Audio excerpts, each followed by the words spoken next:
And back Tuesday after a show, episode 7, week 7 NFL.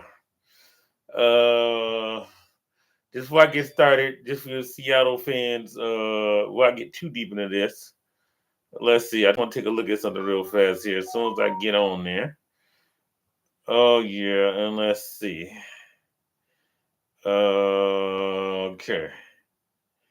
Well, to you Seattle fans, y'all got a split last night. You got your NFL win, but your team didn't make the World Series. I'm gonna double check that. I know Toronto won the game. I want to double check the football score. But like I said, Seattle, yeah. What that end that brawl on the sideline, that referee guy helmet came off. Referee mad props get in the middle of that fight. I don't know referee if I would have got in the middle of that situation, broke it up. So well, yeah, I would have said the same thing. Because the referee was a former NFL player, mad props. I don't know the referee name for that. Mad props get in the middle of the fight. The dude wouldn't have nothing to do with the fight. He's about to get jacked up with a helmet off. A whole bunch of players coming. Good job. Good job. Number two, we had an NFL suspension somewhere. I read. I gotta look at that. And my memory said somebody got suspended for an argument. Some of the referee post game after they won. I was looking at some of this stuff and it's like, wait a minute, what? And now we got the Eagles, Brandon Graham coming back. Is it getting that point? The Eagles need another defensive lineman that bad. Graham, University of Michigan, Detroit. Give me the high school here, people. He was from Detroit. I think the Ports. I think it was St. Martin the Ports, if I remember correctly. I know that dude was in high school knocking. No. I think it was actually Crockett. He played linebacker, wore number 55. Detroit Crockett. Man, I saw him play in high school time. He knocked a woo out of somebody. One of those hits you hear the band was playing. I can remember, he boom. Now, can he still bring it at this point in his career? I don't know. But I'll just say this much is worth it. Of course, the Lions Monday night win over Tampa Bay. Also, Baker Mayfield like he was baked. He looked like the guy they let go from Cleveland. But again, mad props to I said in my Lions video, mad props to the Tampa Bay defense because Detroit should have blew them out by a whole lot more. I'll just say that much. A couple other things I want to talk about here. Also, the Eagles have a passing game. Really? Yeah, Hurts 300 plus yards passing. Impressive. Definitely impressive. I remember that too. I'm just going back to look at some other stuff. But I tell you the game I most want to talk about, and I'm going to get to it, the Cowboys, surprising offense. Yeah, they can score. They actually beat the Commanders. Commanders, I thought they might be up here with Detroit when the battle for this whole thing. They looking kind of a little shaky right now.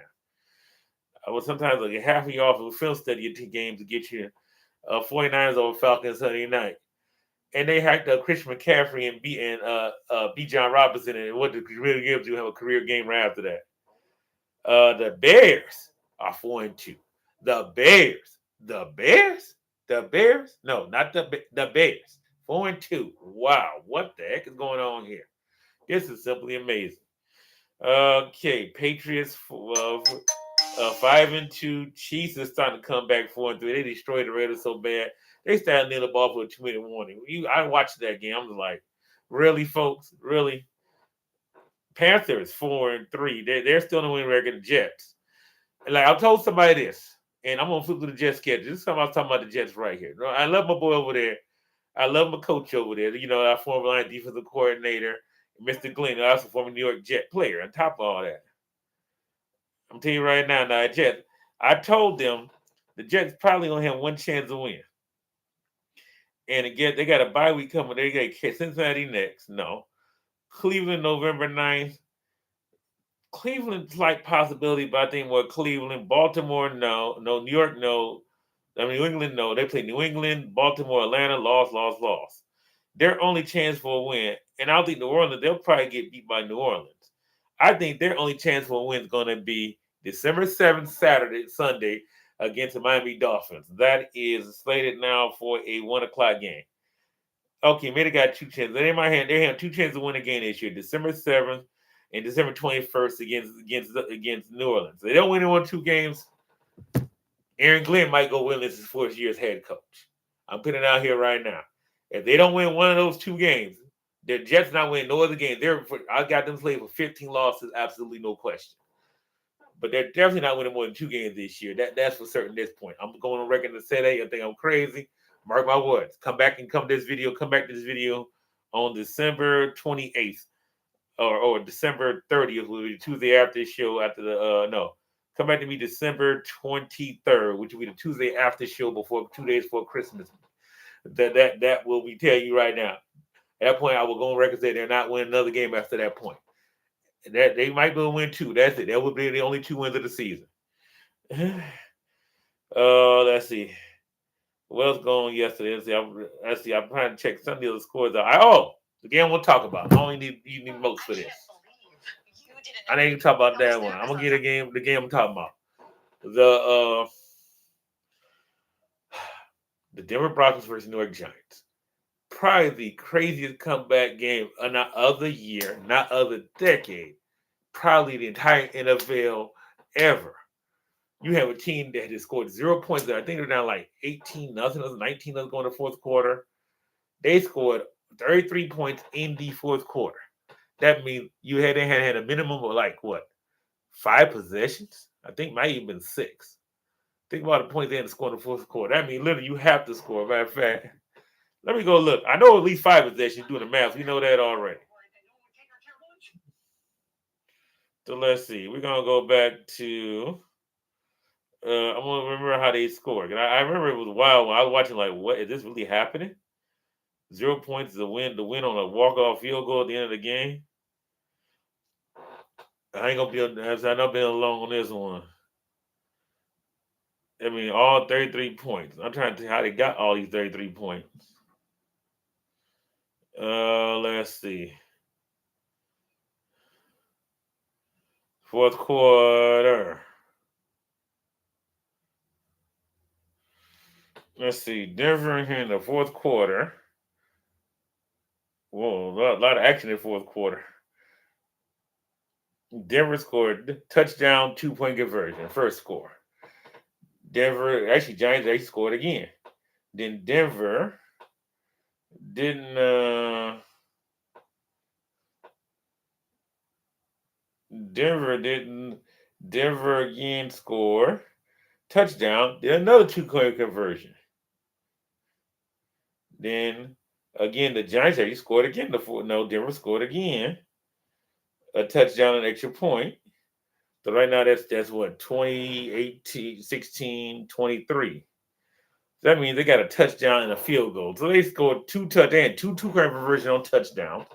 Kick the field goal. They kicked 1 field goal, scored 4 touchdowns, 2 2-point conversions on 2 of those 4 touchdowns. That's like a lot of points scored in a quarter in an NFL game. Heck, in any game. A high school team you blowing out badly. I don't know what. That's like you're basically imagining a high school game. You got like the number 1 team in the state playing against a team that's barely won 1 or 2 games in the last 3 seasons. Mumford Cass Tech. I'm just saying, or Mumford or Renaissance Cass Tech. So the game 71 another entire game. You just put on the score. You go 30-some points in the quarter before clock start running mystery rule in Michigan. After the second half they run the clock. So basically, you run them like a high school team. Basically, run every points on the team, man. It was a shootout sort of, but to run 33 points on a team in a quarter, that's simply amazing. Simply amazing. I would say this much incredible going forward. Wow. It's incredible going forward watching this NFL action. Yeah. That Packers race to fight the Cardinals. I watched some of that too. Like, what the heck? Green Bay was struggling for a while out there. I don't think Green Bay is as good as we think they are. I think they might be slightly overrated. That's just my thoughts. Y'all can take it as you want. Also, Browns beat the Dolphins. Well, Dolphins may not win another game either unless it's against the Jets. They might be done for the season too. They're terrible. They are terrible. 2 of them divide the locker room. All that talking doing, it's a wrap. So we're going to see how this turns out next week here. Let's see. Week 8, we got Vikings Chargers Thursday night game. That might be interesting to watch. That might be sort of a playoff elimination, slip up, backtrack. You want to work your way out. Dolphins Falcons, really. Bengals Jets, really. Browns Patriots, really. Eagles Giants, yeah, right. Guys who Panthers Bills. Bills should take care of the Panthers.